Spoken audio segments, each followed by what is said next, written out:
Welcome back to Saturday's Sports Special. Local track and field meet organizers are feeling the pressure to stay alive in a financially brutal environment with some uncertainty over their future. Renata Brown now reports. Large public gatherings, expensive activations, fancy advertisements and promotions are all common marketing practices around the World Athletics Championships and the Olympic Games. But is this a true reflection of the support for track and field in Jamaica? Before athletes get to the global level, they are first seen at local meets, prep, primary and high school champs. But even before that, there is the development meets. The bedrock of Jamaica's global track and field success is eroding, and organizers are feeling the pressure. I'm thinking that by next year, some of the meets on the calendar may not be there because of financial reasons. It is that bad. 2025, have me on record to say this. It may be the last year for many development meets. I know for Queens, Grace Jackson, Camperdown, Youngster Goldsmith of Kingston College that I'm a part of, it's challenging to collect money. And then these days, spectators are not coming out to the meet.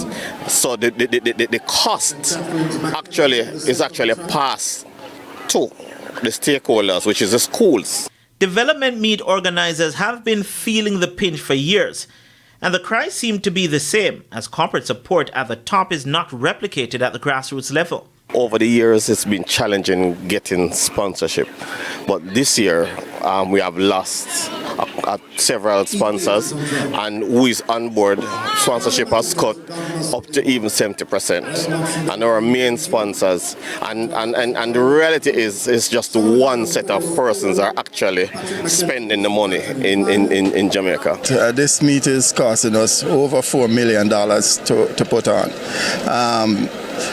And you know, we don't get much cash from sponsors to offset some of the expenses. Just the economic climate in the country right now, marketers are looking to get a little bit more of a bang for their buck. And that's primarily what's driving it now. But it's hurting athletics in general here in Jamaica. In a prior TVJ Sports story, I reported that a one-day meet could run organizers between $4 and $5 million, and up to $500,000 of that cost could be equipment rental alone, based on a J3's document.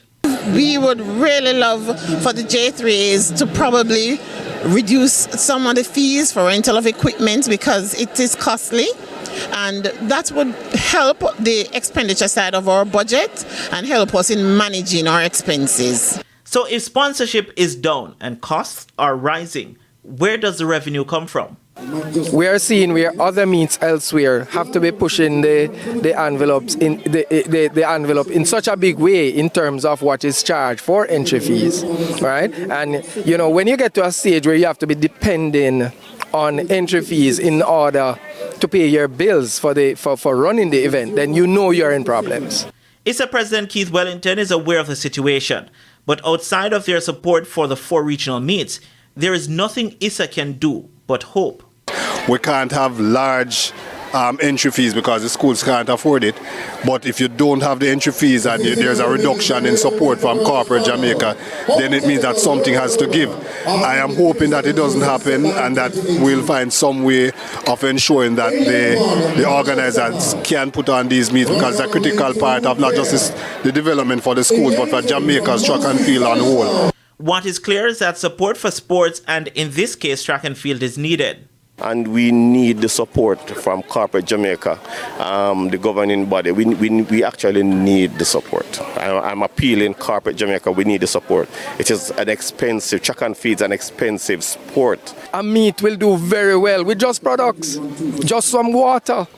Sometimes a company may have a 30 case of water, and it would make a tremendous difference if a meet organizer have that to start. Renata Brown for TVJ Sports.